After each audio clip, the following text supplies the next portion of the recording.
Did you know that only about 7% of people say that they are productive in a traditional office-style workplace? I know I sure wasn't. Today, I'm handing over some key supplies to your work-from-home journey, the 7 things that no one told me about working from home.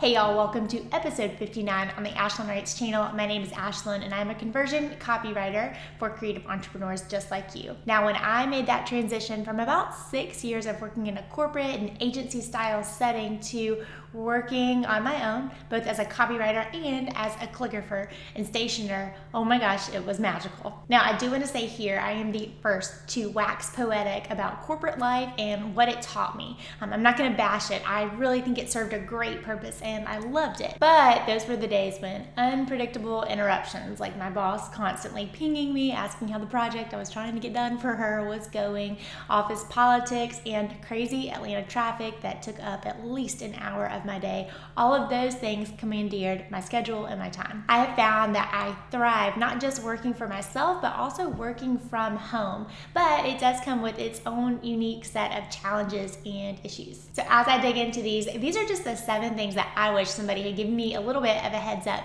about, but I want to hear from you. So hop down in the comments below and let me know, what is one thing that you wish you had gotten a heads up about when you got started working from home? While you were down there, today's episode is brought to you by one of my favorite freebies that I have, and you can get your hands on it. It's a little snippet from my Art of Efficiency program. What I want you to do is hop down and look for the day batching guide. If you're interested in trying to figure out how to batch and divvy up your work into different days of the week as you work from home, then you'll want to get your hands on that freebie. And go ahead and hit that subscribe button too. First of all, I really appreciate that. That helps me out, and that is how you are going to be first to know when videos like this drop every single week. Thing number 1, your personal life blurs into your professional life. Okay, you saw this one coming from a mile away, right? Distinguishing from when personal time ends and professional life begins and vice versa can be pretty confusing. And what's interesting is some research has shown that as dreadful as commutes can be, and I'm first to say that living in a city like Atlanta, but they do help us set up those really important brain boundaries about when one thing ends and another thing starts. So what I've learned is I have to kind of create that myself, and I've done that with physical, artificial, and psychological boundaries. I'll dig more into that as this video goes on, but I want to give you 3 quick tips here that have helped me out. The first is wedging some transition time between work and domestic life. My students from the Art of Efficiency know all about this, but essentially what I want you to do is create some sort of workday wind up and workday wind down routine. I call these my work to rest and rest to work, wind up and wind down routines, because essentially that's what I'm doing, but it's just a little task list separate from my morning or evening routine of things that I do. So I sit in my chair in the morning and I do this really quick list of a few things, like looking at my goals and trying to figure out what's going on that day, checking in with my team, etc. That kind of recharges my brain and lets me know, hey, we're time to step into work. It's also important though that you do that at the end of the day so your brain knows, okay, I'm shutting down, we're moving on to personal and domestic life. If that sounds too anal for you, and I understand if it does, even just savoring it, I have some coffee right here, just having a moment with your coffee when you sit down in the moment where you change your brain and start to understand that you are making that transition, that can be really helpful. Number 2, I've found that it is so important to set up a physical separate space. Now, those of us who are creative entrepreneurs and work for ourselves, I know that I did calligraphy at the dining room table for years before I actually had a space. So I know that this may take some time to get through. As we speak, I'm in a guest bedroom. I've always been in some sort of guest bedroom in our house. And in fact, one of my offices was just recently transitioned to our nursery. So I have a dream. We have an unfinished space over the garage in our house, and I would love to be able to allocate some of our business's funds so I can try to finally flesh that out, sheetrock it, and have that be an office. I'll keep you posted on that, but what I'm trying to say here is that it is really important to allocate certain funds in your business to create some sort of physical space. This is not just something extra that you can have in your business. I really think that it can help with your productivity. Co-working spaces over the years, especially in larger cities, have really come down on price, and they can be a great investment if you want to do that a couple of times a month. I personally really like just working from home. I have everything set up. One more thing that has helped me is you'll see that desk behind me. That is where I set up to do calligraphy and anything that would kind of make a mess. And then I have my other computer and desk area where I would sit and digitize and and write copy projects and all that kind of thing. So just having those two separate spaces where I didn't have to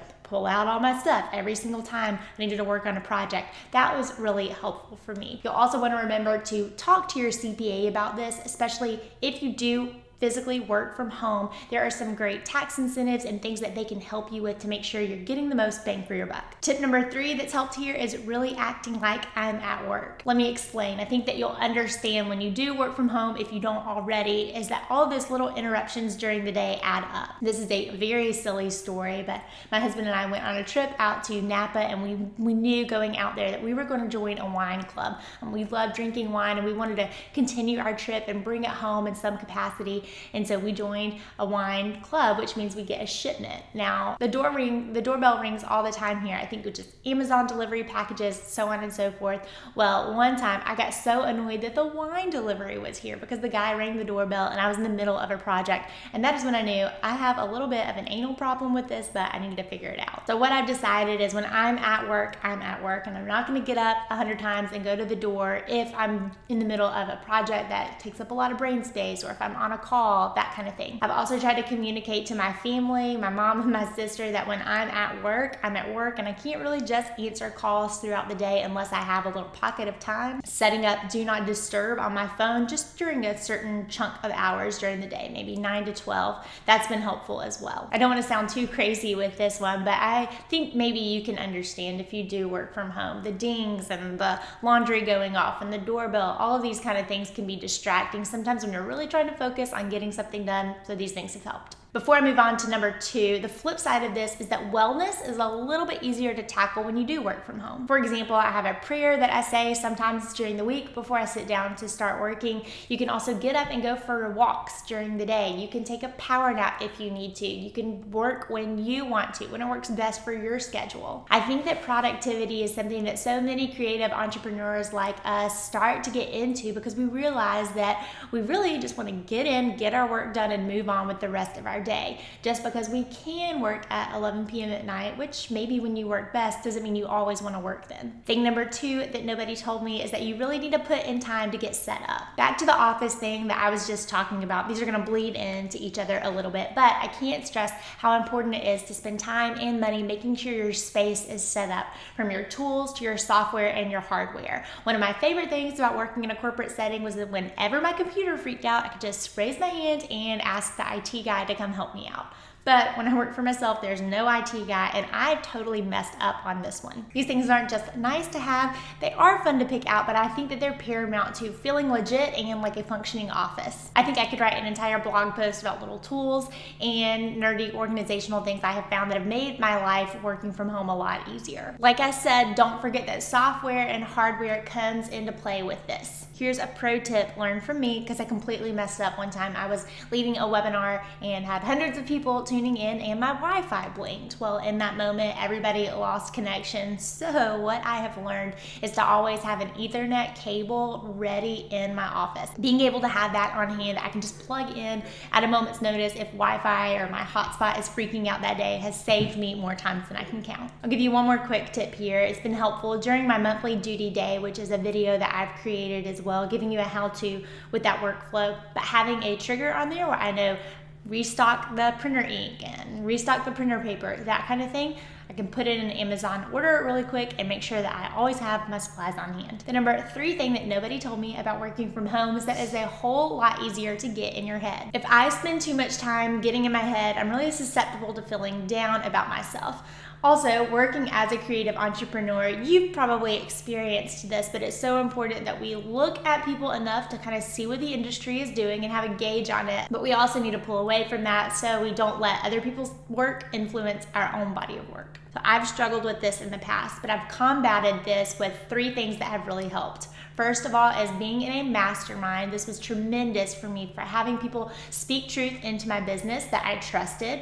Also, having some sort of a mentor can be really helpful here. And finally, making sure that you go to educational events, whether they are workshops, full-on conferences, or just little classes in your city. I feel like at least monthly, I need to do something to make sure I'm getting out of my head. The number 4 thing nobody told me is that it really does give you you a chance to step out on your own and to sparkle. I believe if you do have the skill set to working from home, you are going to crush it. Like I said, I've absolutely thrived being able to work for myself and work from home. I think you see how truly self-disciplined you really are. I also like that you get to set up and establish your own creative vibes. You get to set up your office just how you want to. You can diffuse oils or burn candles, or like we mentioned earlier, take walks. I try to do this at least every day. I like opening the windows sometimes or playing music in the background. I have a whole list of Spotify work playlists that I'll have going. These are all fun ways that you can roll with your own creative juices. Tip number 5, you may not experience loneliness. I sure didn't. I think it's a misconception that when you do work from home, you're gonna be lonely because there's not as many people